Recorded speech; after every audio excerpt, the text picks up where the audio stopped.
Welcome to the Wealth Without Wall Street podcast, your guide to understanding how to get out of the Wall Street rat race and start your own mailbox money lifestyle.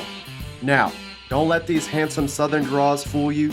These financial minds are teaching our country to enhance savings, increase cash flow, and create passive income, all without the help of Wall Street.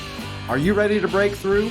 Now here are your hosts, Russ Morgan and Joey Murray. Have you ever had the thought, I really am not saving enough for the future? And at the same time, you're sitting down to write an enormous check to the IRS every single year for $100,000, $250,000, $500,000 in taxes? Guess what? We just found the money that you should be saving, and it's been under your nose the entire time. Go to freetaxwebinar.wealthwithoutwallstreet.com and learn how the wealthy are paying less in taxes. You can implement these strategies so that the next check you write will be to your financial future and not to the IRS. Welcome. This is the Wealth Without Wall Street podcast. Your host, Joey, the Italian Stallion Murray, joined as always by Russ, the Idea Guy Morgan. You know, Joey, I saw your wife doing some delegating today. Delegating? Yeah, I saw you in your office via webinar doing some math teaching with your children. That was at home. Now that's not delegating. That's remote homeschool. That's remote. Okay. Homeschool. I had to get on the webinar, and my daughter was on her iPad writing out her fractions with me, and we're still gonna have to have some work when we get home. She didn't quite get it. So, but it was fun. I'm glad for technology we can do that sort of thing. Well, teaching is what today's podcast is about, right? It's no doubt. Teaching and learning. And sometimes we need to be teaching at events and attending events so that way we can learn. And sometimes it's just being in attendance. And this next week, man, we have an opportunity to be actually on the stage at the North American Think Tank for Infinite Banking Practitioners. I mean, what an awesome honor that is, that we get to invest in people who have invested in us, our peers, in that event. We've gone year after year, and we've attended other events. And I think that's what we're talking about today is the importance. Like, what were those things that happened at the event, not only from the stage, but even in between sessions when you meet people and those relationships turn into potentially like a whole change of business. Well, if you think about it, what is the purpose of us having a job or a business? Isn't it for it to work for us and not to for us to continue to trade time and work for it? Oh. So if we're not finding conferences and events and masterminds to get plugged into, we're just going to keep working in the business and not finding ways to work on it. So that's a real takeaway I had from today's podcast was how Jason Will, our guest, how not only he was investing in himself, but how he's made a business that's growing without him constantly have to be in it the whole time. Yeah, we address those things that every one of us has thought about, right? What's the cost to go to this event? I mean, dollars, but then also the time. And if I step away, man, this place is going to fall apart in 3 days. Well, that should be the first indication that we have to go. We got to be better. We have to step out of our business, like you said. And Jason Will he is a great example.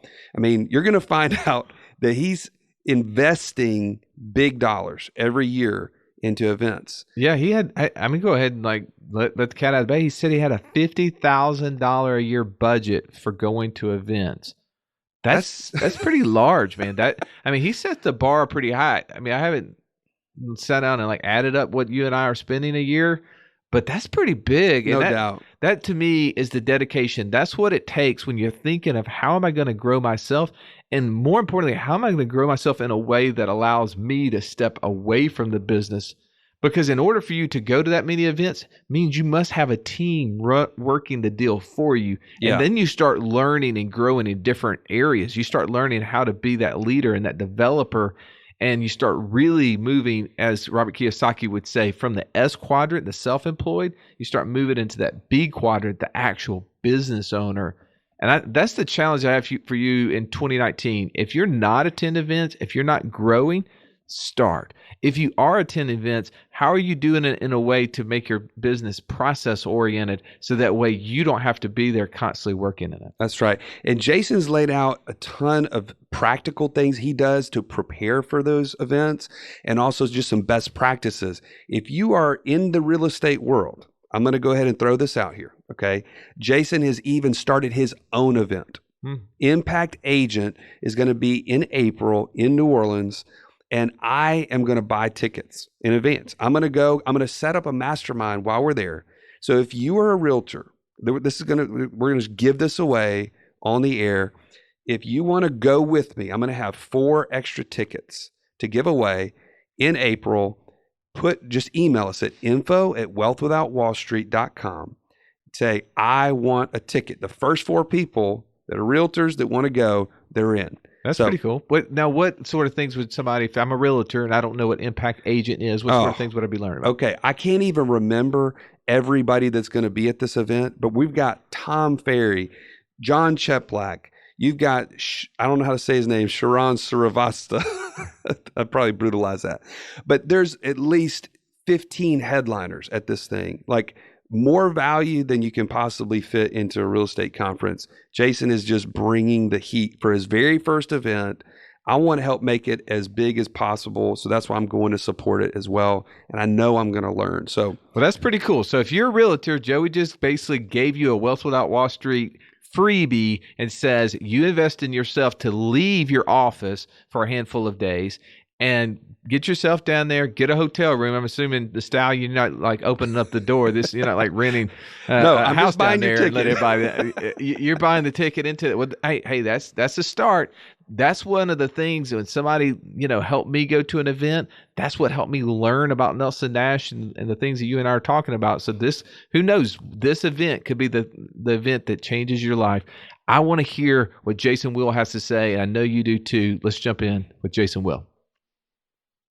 Welcome in, Jason Will, man. We are so excited to have you on the show today.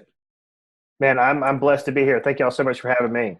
If there's anybody that I know that can give us some insight into the importance of investing in yourself, being learning based, attending events, whatever we might call it, wherever we might go today on this podcast, it's you. And so I'm stoked to have you on the show.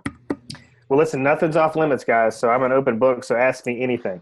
Well, here's a question. Now. Be careful. Yeah, because when you open the door to the stallion, there's no telling what's going to happen. I don't ever know what I would say until literally it's coming out. We're kind of one of those that jump off a diving board and wait to see if there's water after the fact. So, all right. So I can handle it. I promise. So here's a question. When we think of investing in ourselves, going to events, attending mastermind groups, that is like where it starts for us.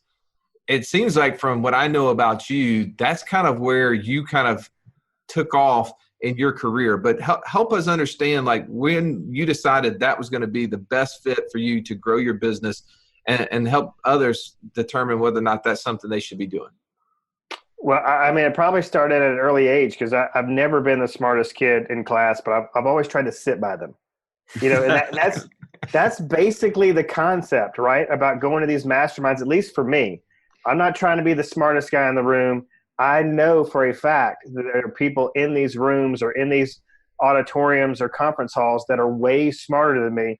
So I'm there to learn. And I think, a lot of people it's a humbling process. You have to humble yourself to be able to take this information in and absorb it. But, there's that part of me who wants to sit by the smartest kid in school, but there was also that punk teenager in me that always thought he knew everything, if that made sense. So, I kind of had to make peace with those two, opposing forces in my mind. And real estate, being in 100% commission-based sales, it will humble you pretty fast. All right. Walk me through that. Cause I know there's a backstory to how you just said that.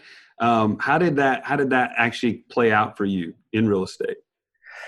Well, I got my real estate license in 2004 and went to work for one of the top training companies, in the nation, Keller Williams, and I initially went to the real estate office for the realtor that helped Diane and I buy our first home, and got turned away. They were saying, in a very nice way, they said, Jason, listen, everybody here has 15, 20, 25 years experience. We don't have a training program for new agents. They literally said, you need to go check out Keller Williams. And I did, but I didn't take advantage of any of the resources at Keller Williams, at least not for about 4 years.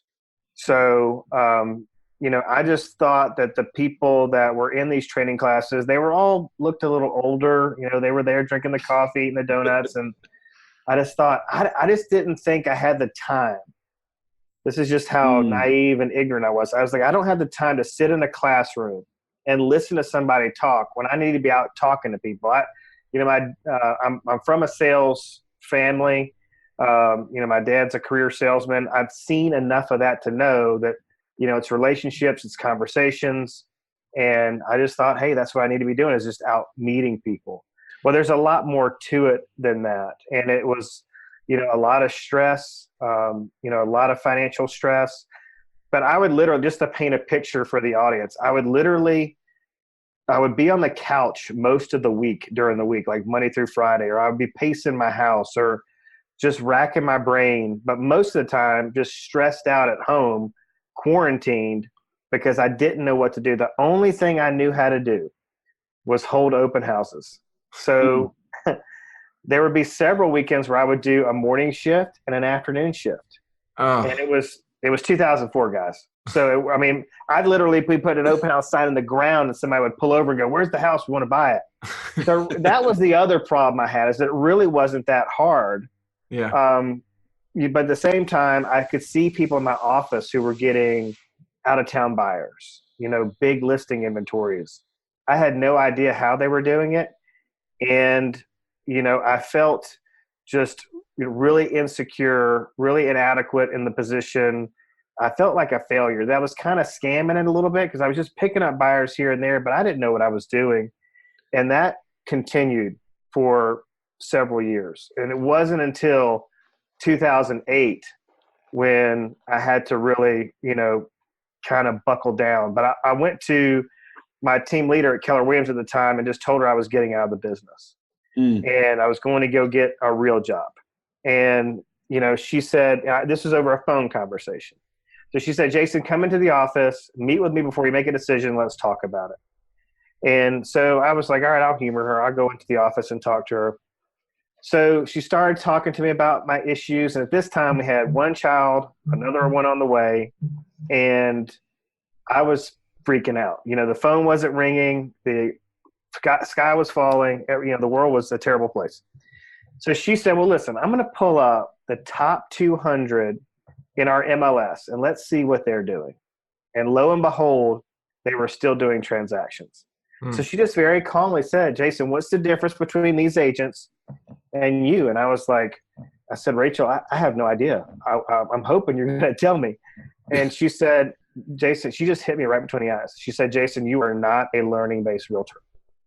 You're not in the office. We never see you unless you're here to pick up a check.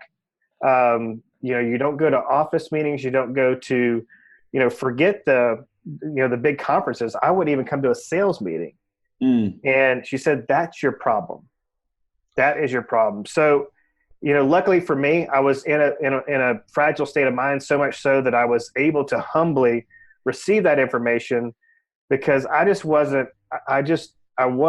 like I told you guys in the beginning of this interview, is that I was kind of that, self-righteous, ego, jerky, think I know everything type of guy back then. But it took some of these, tragedies in our, in the economy and ups and downs in real estate to kind of get my mind right.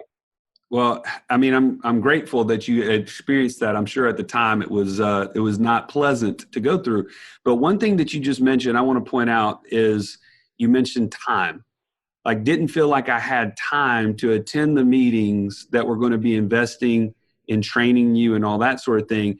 And I'm not trying to point it out because you have a unique situation. I think that's an issue that all of us face. Entrepreneurs, business owners, we never feel like we can slow down to take advantage of investing in our business because we feel like we have to be there present. But you point out a great fact. I'm there all week waiting on Sunday.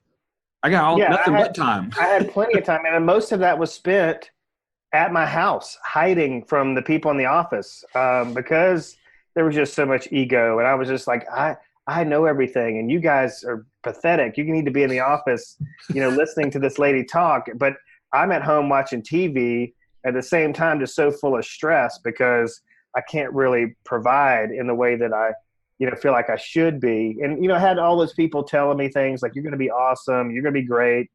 And not being able to live up those expectations, I was really lost. So tell me, how did you start transitioning from that to someone who started traveling the world? Was it seriously whenever you were in your broker's office and she showed you what the top 200 was doing? Was that the kind of the jumping off point for you?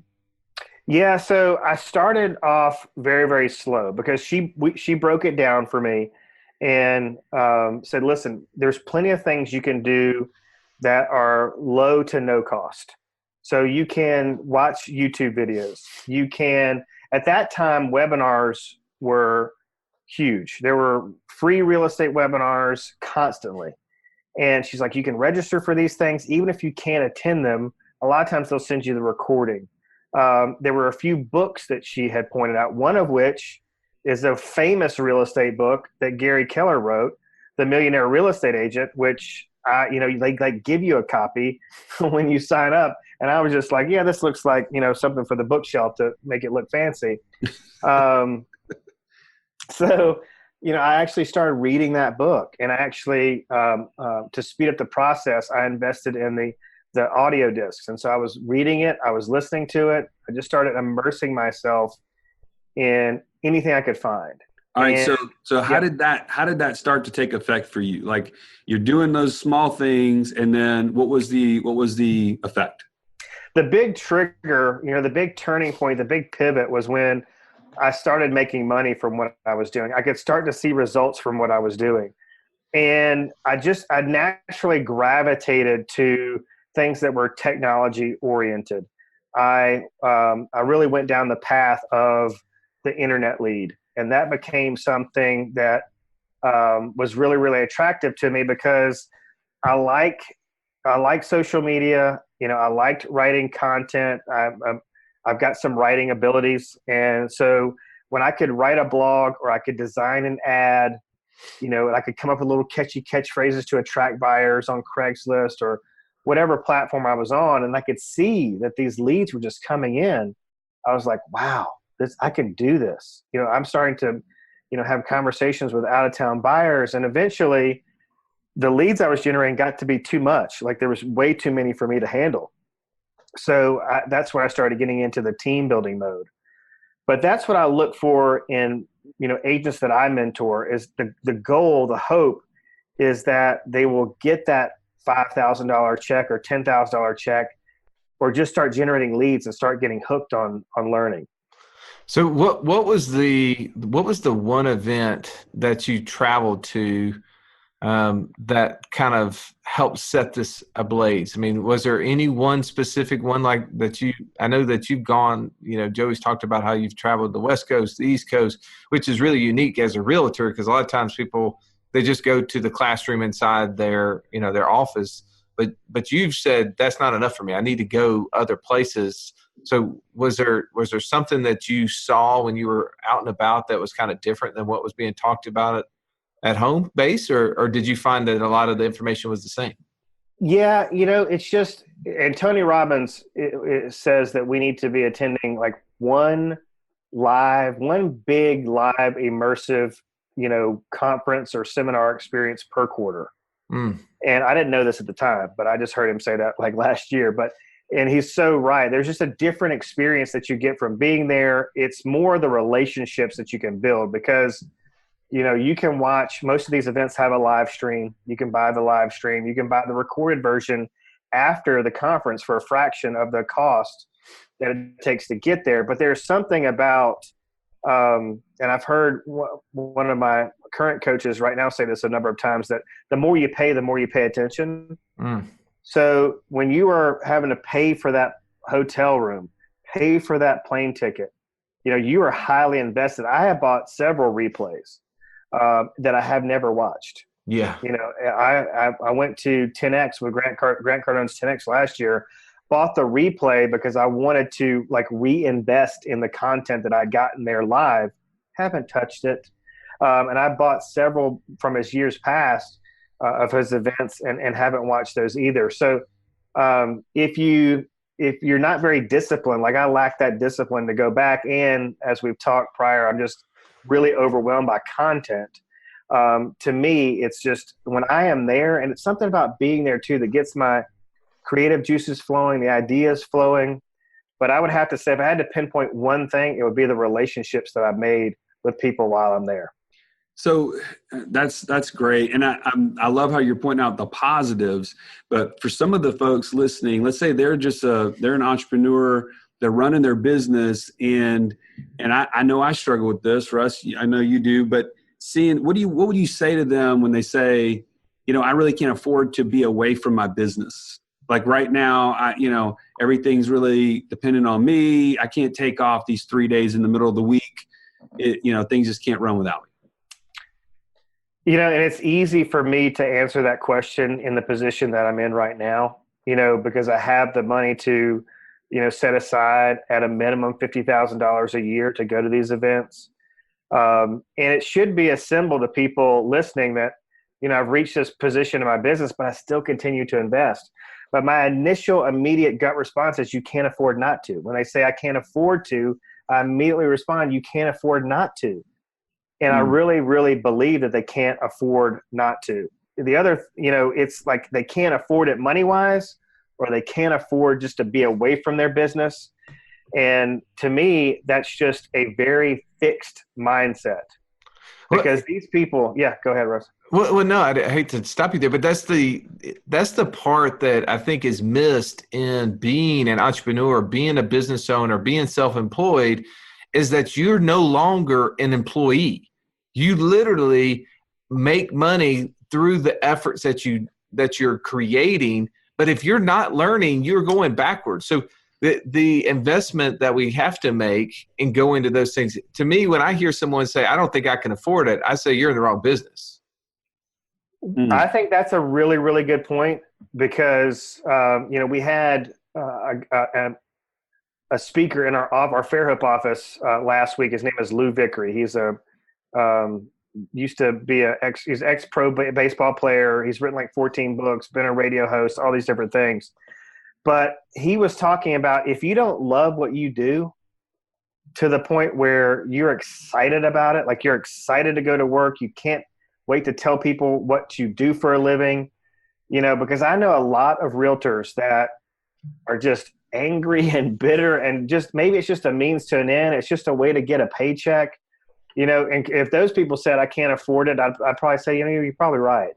You can't, because if somebody is fired up and they're filled with passion, like I just felt like I had no choice. I can't survive in the 9-to-5 world. I can't survive in a cubicle. I can't survive being trapped to a desk. That is just, I would just rather not live. And, I'm also, like I mentioned before when we started this interview, not the smartest guy in the room. So, I had to realize that if I couldn't make this work, I didn't know what else I was going to do. I didn't have a whole lot to fall back on. See, I think I graduated Auburn with literally like a 2.0. My options were very, very limited. But I really enjoyed this. And if I've come in contact with somebody who shares that passion for the industry, I will tell them to put it on their credit card. If they can't afford it, I'll say, put that on your credit card and come with me. Well, make it happen. Well, yeah. it comes back to this. The thought process needs to take a different change from this is an expense that I can either afford or not afford to an investment that will catapult my business. Because if you're not treating it as an investment, then when you show up to the event, how do you treat it? You don't treat it like I've got to make the most out of every minute here. I've got to make the most. And we're going to get to that in a minute, Jason. Yeah. I want to hear your best practices of how, when you go to these events, how you get the most out of them. But that's just a dramatic change. It's not an expense, and it's an investment. And then the other thing, I'm just going to make a comment here, I guess, but one of the things that really challenges me is this only helps your why, right? If my why is to be the best father, the best dad, to make impact on others, then going to these events makes me a better version of me, right? I mean, how have you seen that happen in your own life, Jason? Well, it's really kind of eerie that you bring that up, because I was interviewing another agent this morning from Jacksonville, Florida, who said she actually found her why at an event that we were both at. That before she went to that event, I think this was one of her first big events. This event changed her life. I got to tag you in this interview that I did, because it's in my private Facebook page for Impact Agents. But it was a David Goggins. He was keynoting this particular day of the event. And I don't know if David Goggins is on your radar, but he's got a book out right now, amazing public speaker, a little rough around the edges, drops a lot of F-bombs, but his story is like insane. Like when you hear his story, you're like, it just makes you feel like you're like stupid blessed when you hear that he's like the only Navy SEAL in SEAL history that's like been kicked out of SEAL camp like 3 times and still gone through and actually made it through. Oh, wow. And he runs like 100-mile marathons and stuff. I mean, he's a little cuckoo, but he changed her life in like the biggest way possible. Just to try to give you guys a quick rundown of this, but she was getting out of bed like 6:37, just was starting her day off all wrong. So, after she left the event, she committed to a morning routine. She committed to exercise, because David Goggins big into exercise and how that can be the catalyst for, these cognitive benefits and just not only health benefits, but the way you feel and your confidence. Well, her husband was not on board with this morning routine and all this exercise at first, but got on board with it a few weeks into it and started exercising, and they both got into their top physical shape. And so the event was in August. Just before, like early December, late November, he gets in a devastating car accident where he barely survived. And the doctor said that if he hadn't been in the physical condition that he was in, he would not have survived. Wow. So, I mean, it's had these huge impacts, on her life. So it can absolutely affect your why. It can absolutely make you a better person. Just hearing these stories that people tell from the stage. A big part of what Tom Ferry does at his summit is allows agents, just like, me, just regular old agents, get up and tell about stories of adversity they've overcome. And just little things like that can trigger something in your mind that says, you know what? I'm not living up to my full potential. I can do better than this. Well, you can, and you get to find things.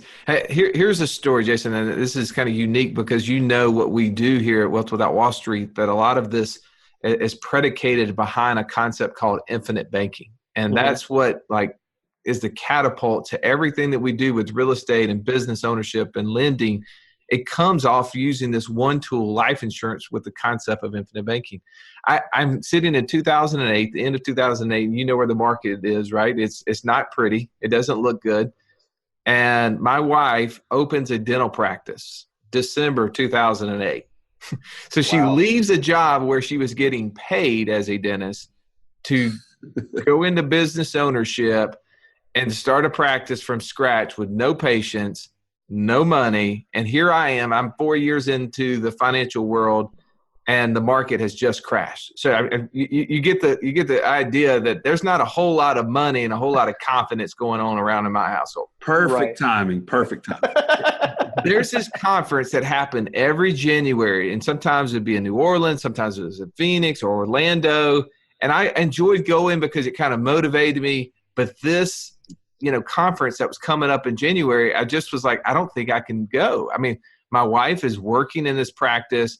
I need to be here at the office to make every dollar I can. Not to mention my clients are kind of on edge, as I am, of what are we going to do in 2009 to make up for what happened in 2008. And I almost didn't go to the conference that I met Nelson Nash at. Wow. The conference that I had a friend of mine who said, look, I know that you're trying your best to be, a good financial steward of your money with everything going on with your wife. You get yourself here. You can stay in my room. I'll even buy you lunch. And I was like, sold.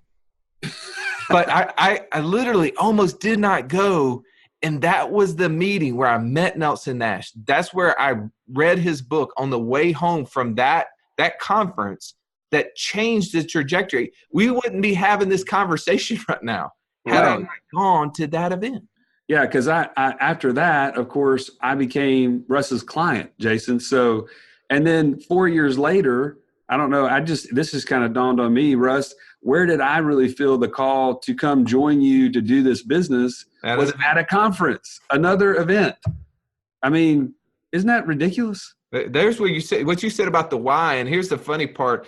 Nelson Nash was in our office today, Jason, and he said this. He said, if we put too much emphasis on the how and the what, we will lose sight of the why. Oh, I love that. And that's when we go to things and we just go there willing to learn, willing to be humble, that we don't have it all figured out. Because I'd been to the same event for 4 straight years before that January 2009. And I actually had heard Nelson Nash speak for 10 or 15 minutes, but I was not humbled. I had all of that ego that you were talking about earlier. I had all the answers. I didn't need to hear anything that was there. I'd already had it figured out.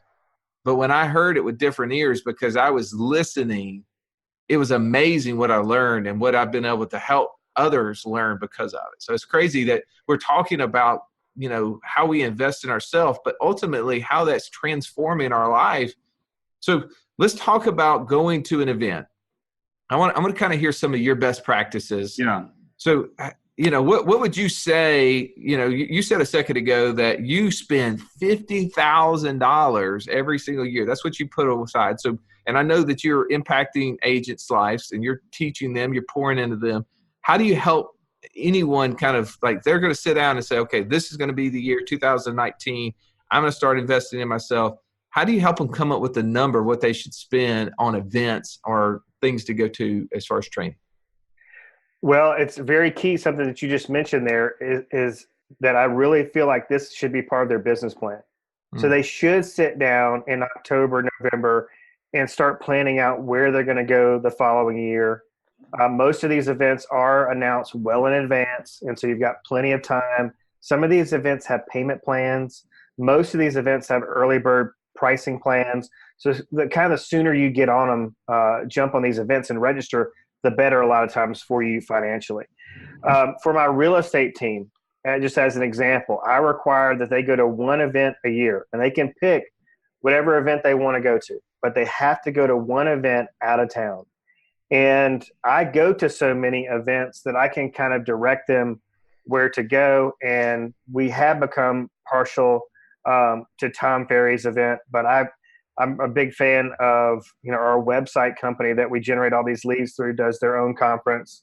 I'm big on things that are completely outside of the sales realm, like going to a mindset event, going to a Tony Robbins event. So a lot of times they will say, look, I need help in this area. I need help in that area. I need mindset. I need my listing presentations off, and I will kind of guide them in that respect. But one point that I make with them that is, that does cause me a little bit of blowback, but I really think it's true because the slippery slope of these events is overwhelm. And, I call it like the fried egg effect. It's day 2. I've got so many ideas going on in my head that I just feel like I need to leave. And sometimes I do. Sometimes I'll leave an event early and just go walk around this city that I'm in because I've got all these ideas that I can't handle much more. So I think it's important. I advise people to literally keep their expectations low because they're either going to get overwhelmed by, all the ideas and all the content and not know where to start. They're going to be like, I can't implement all this. So I'm going to have this paralysis by analysis. The other side of this is that people are looking for a magic bullet, especially in real estate. They're like, oh, I'm going to go to this conference Jason told me to go to. I'm going to invest this money. Then they come back pissed off at me because nobody gave them a magic bullet that's going to, just magically make them a millionaire. So, I just caution those people, go keep your expectations low. You really need just one good idea, one solid thing that motivates you, that's going to move the needle forward in your business to make it worthwhile. Don't just go looking to come back with this bag full of tricks, because we all know those tricks don't exist. Do you have a best practice in light of that, Jason? Because I think you actually have spoken to me offline about we don't have an information problem. We have an implementation problem. Mm-hmm. So just in light of that, what you're talking about with events, is there a best practice that you utilize to, once you come back, that you implement those ideas, or how do you go about doing that? I really think, that you have to, it's all about accountability. So a best practice for me would be to go to one of these events with an accountability partner.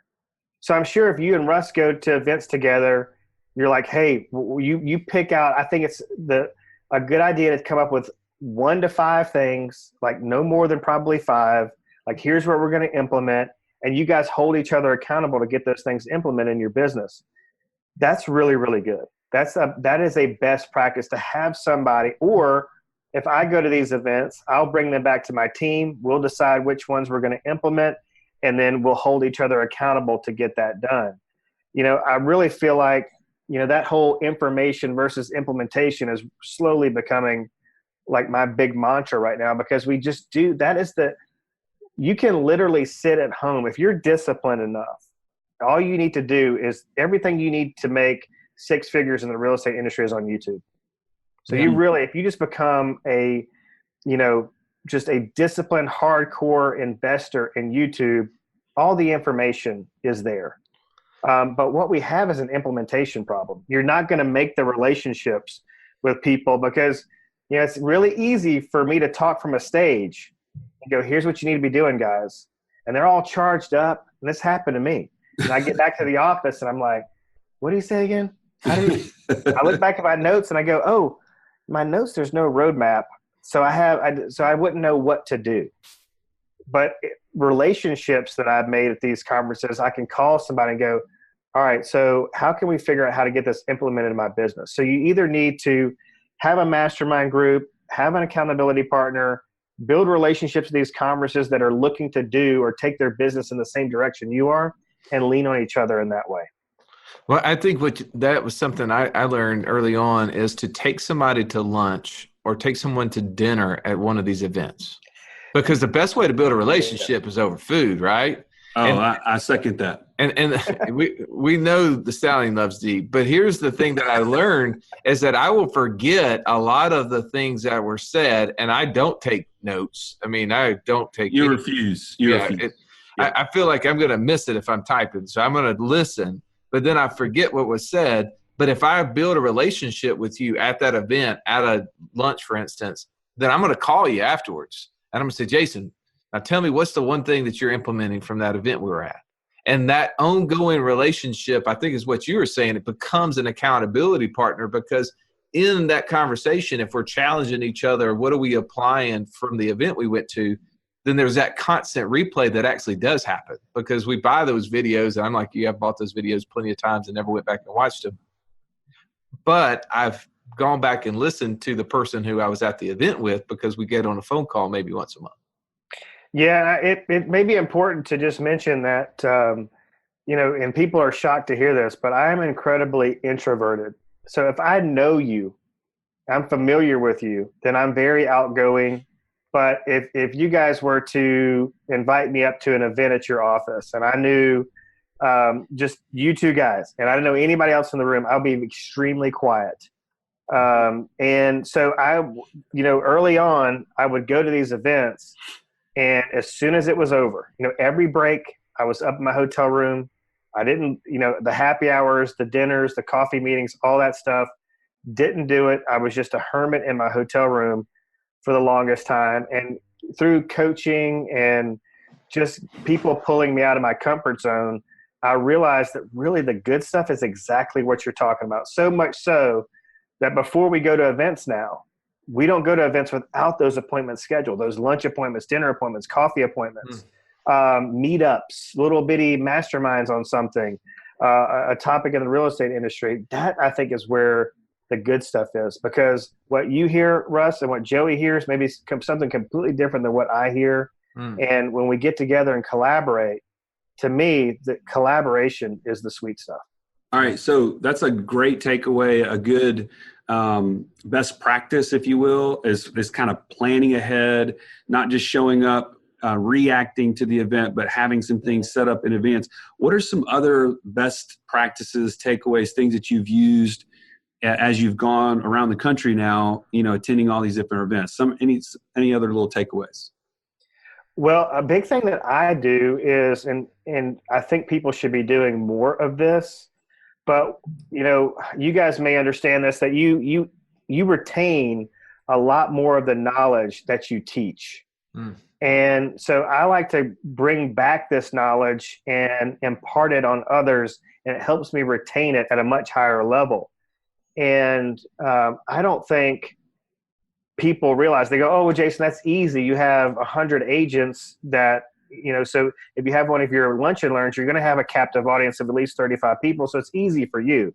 But what I'm talking about is making a video like this on Zoom and putting it out there on social media or YouTube, helping, your colleagues, your peers, your fellow insurance agents, real estate agents, financial, planners, and all these things move the needle, because that's how referrals are exchanged.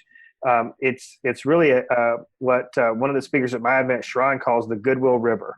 So you're just putting out this goodwill all the time, and it's going to come back to you in the form of the law of reciprocity, because I'm gonna have an impact on somebody that I don't even know, and they're gonna just instinctively want to repay me for that gift. So that, to me, is a big thing. Agents helping agents. I interviewed an agent from the Boston area earlier this week, I believe it was, or towards the end of last week, and he said he can attribute $250,000 in income into his business last year from referrals. Oh, and wow. The way they generate that is just that goodwill river. Anytime they learn something and they test it first. If it brings in leads, brings in transactions, then they go tell the world. And that's a completely different mentality, especially in the real estate industry, where if we're doing something secret, we're keeping it all bundled in. We don't want anybody to know. But literally, when you get out of competition into collaboration, your whole world opens up. Yeah, there's so much good for that. Well, this is really cool, because I think when you are able to transform yourself out of this kind of like selfish mentality that I'm in the scarcity mindset into a world of, man, there's an abundant amount of information. There's an abundant amount of people to help. If I just keep teaching, I keep learning, then not only am I going to be able to help a lot of people around me, but man, I'm going to prosper in this environment as well. And we see that with you, because now you've taken this to a different level. You've started putting on your own events, which is pretty cool. So I do want to kind of get a sneak peek for those of us who attend lots of events, maybe tips or tricks that we should be using as we buy into these masterminds, because you're on the backside of that, helping put these together. Like what are some opposite sides that you're seeing that as just someone who's putting events together now? Well, it's extremely hard. I mean, I'm a little bit over my head, just to be like totally honest, but I just believe in it so much. And it's been so transformational for me that I really wanted to bring something that was in the South. I want to see more events in the South, all across the Southeast.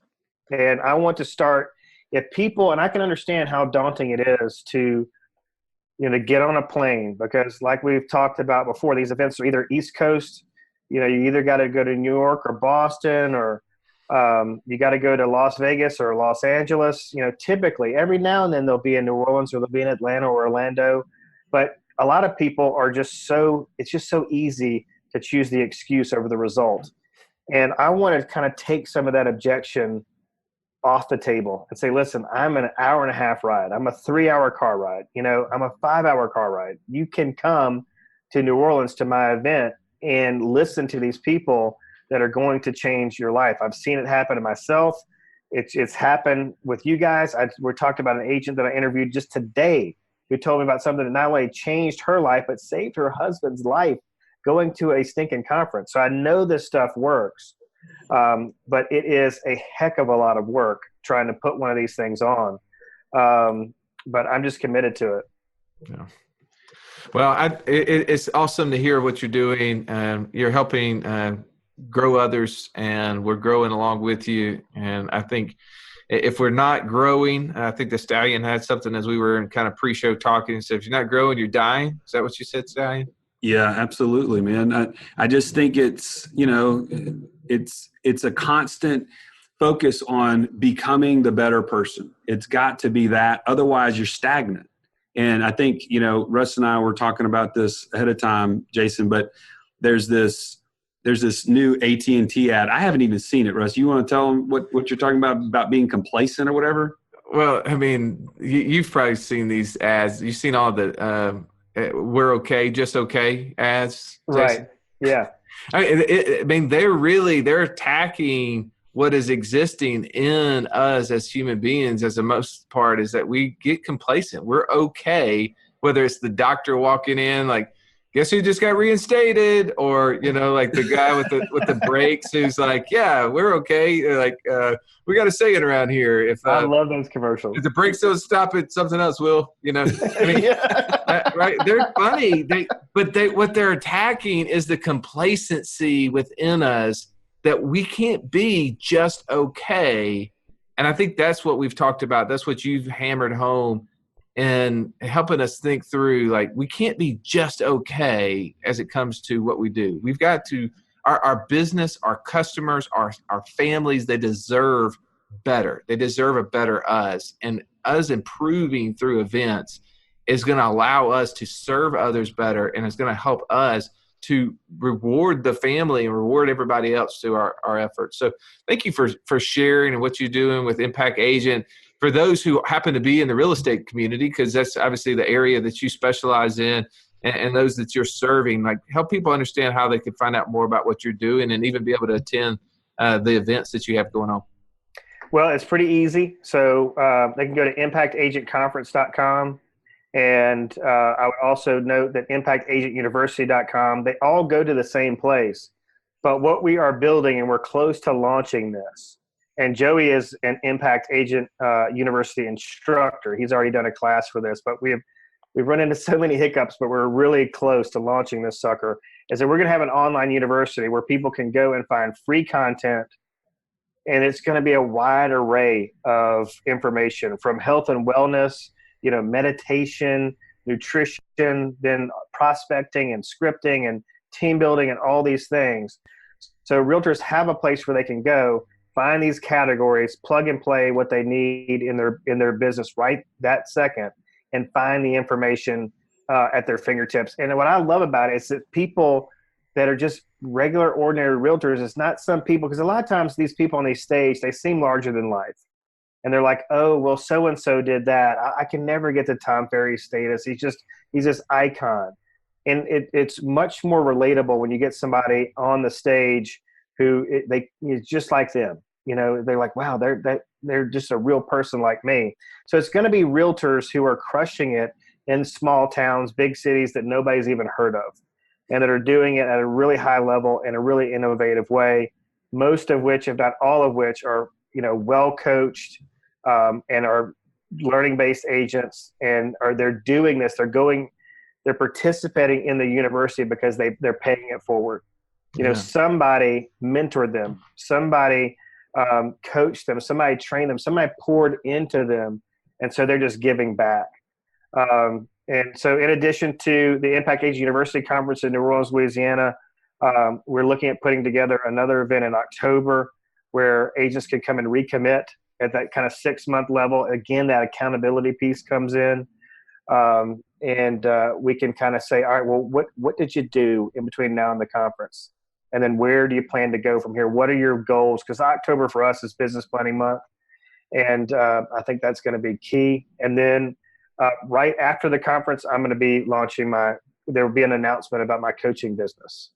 Oh, wow. Well, cool. Well, a lot of stuff going on. Thank you so much for stopping in with the show. We really appreciated having you with us. Man, it was a lot of fun, guys. Thank you so much. This has been the Wealth Without Wall Street podcast.